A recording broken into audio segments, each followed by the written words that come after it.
Pada tahun 1995, Putrajaya yang sebelum ini adalah sebahagian daripada Selangor turut dijadikan sebagai wilayah persekutuan apabila ia diserahkan kepada Kerajaan Persekutuan.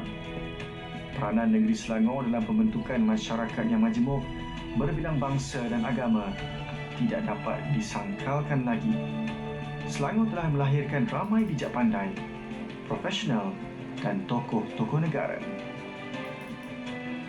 Walaupun ada di antaranya yang lahir dan dibesarkan di luar Selangor, namun penghijrahan mereka ke negeri Selangor telah menjadikan Selangor ini sebagai tapak kepada perkembangan kerjaya, karier dan pembangunan modal insan kepada rakyat Malaysia.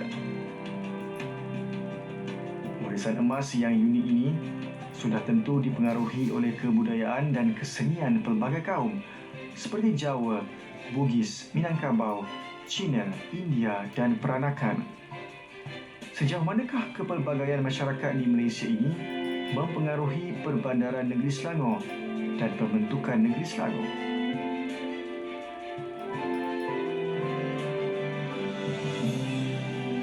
Kita dapati bahawa negeri Selangor ini adalah satu negeri yang amat kompleks. Terdapat pelbagai kebudayaan, pelbagai kumpulan-kumpulan manusia yang masuk dalam ini dan mereka sentiasa berinteraksi antara satu sama lain. Apa yang kadang-kadang dikatakan sebagai pertembungan kebudayaan.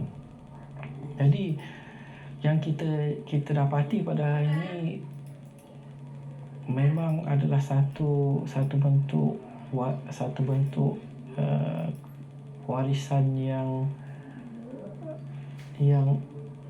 bergabung, ya, sehingga kan sukar untuk kita pisahkan asal usul dia. Kebudayaan adalah satu bentuk warisan yang bukan sahaja terdiri daripada bahasa dan kesenian sesuatu bangsa, tetapi juga merupakan identiti kepada negara. Kemilangan Malaysia sebagai sebuah negara yang kaya dengan warisan emas hanya akan menjadi terus kekal sekiranya rakyatnya mahu mengkaji dan mempelajari khazanah sejarah yang ada dan masih kekal. Bangunan, monumen, dokumen, manuskrip, buku-buku dan kitab-kitab sejarah, syair, pantun, gerindam, tarian, nyanyian tradisional, peralatan muzik tradisional, permainan tradisional, adat istiadat agama dan kepercayaan serta khazanah lain-lain adalah warisan emas kita. Jika orang Barat mengkaji dan menyelidiki sejarah kita, kenapa tidak kita? Memelihara warisan bukan sahaja tanggungjawab pihak kerajaan atau agensi-agensi kerajaan, tetapi adalah tanggungjawab semua. Tanpa warisan, generasi akan datang pasti kehausan dengan identiti bangsa dan negara.